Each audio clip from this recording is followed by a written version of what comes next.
Fed funds are unsecured overnight loans. Unsecured. There's no collateral. Okay. If Chase, okay, who's this loan to? This is here, okay. Well, this is an asset, okay. So make this a liability. If Citibank does not pay HSBC, okay, there is no recourse. There's not a, I mean, you can sue them. Yes, there's recourse in that sense. But it's not as if there's some collateral that you then possess. You know, mortgage is secured, right? If I don't pay Citibank, they take my house. You know, it's complicated. They don't want to do it. They certainly, it's not really a good way to do business. They're not intending to do this. But there's security behind this mortgage loan. There's no security behind this Fed funds loan. There's no asset of any kind. It's the general promise of Citibank, and if Citibank doesn't pay, all you can do is sue them, okay, and get a judgment to force them to pay. It's an unsecured loan. Similarly, the Eurodollar market is unsecured interbank loans. Why would anybody do this? You know, this is a lot of money. This is $1 million we just talked about overnight. Overnight. Just electronic blip. I'm lending you $1 million overnight, and all I'm depending on is that tomorrow you're going to pay me because you said you would. Okay? I wouldn't do that for you. You know, you wouldn't do that for me. Banks are doing this for each other because they're in a network. This is their business, and tomorrow they'll be on the other side of that transaction. They're going back and forth, and they're paying attention, very close attention, to their exposure to particular counterparties. They don't have collateral, but they can say, you know what, I'm a little worried about Citibank. You know, we already, okay, are into them for $10 million. Why don't we just tell them, go somewhere else for your Fed funds? Your line to us, your credit line to us is full. So when you read Stigum and she talks about credit lines, that's what she's talking about. She's talking about HSBC managing its exposure, saying, I'll lend so much to Citibank and no more. Okay?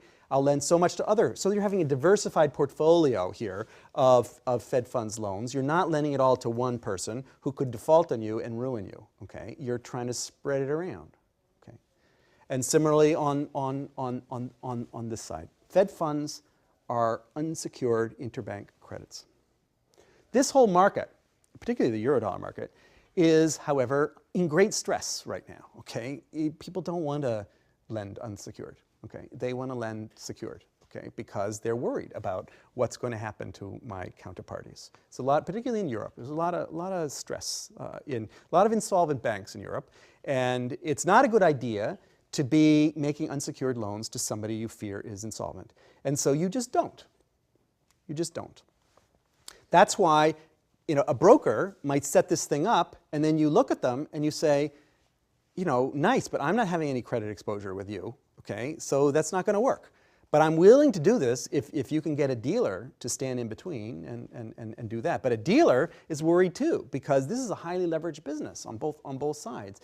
If Citibank doesn't pay HSBC, how am I going to pay Chase? You know, this isn't a pass-through. I can't say to Chase, oh, I didn't get my money. When I get my money, you'll get your money. No, this is an overnight loan. Okay? If you don't pay, then you default. You have a survival constraint yourself. There's survival constraints all along. These are unsecured loans. This is not. Repurchase agreements are secured loans. There's collateral there. There's a treasury bill.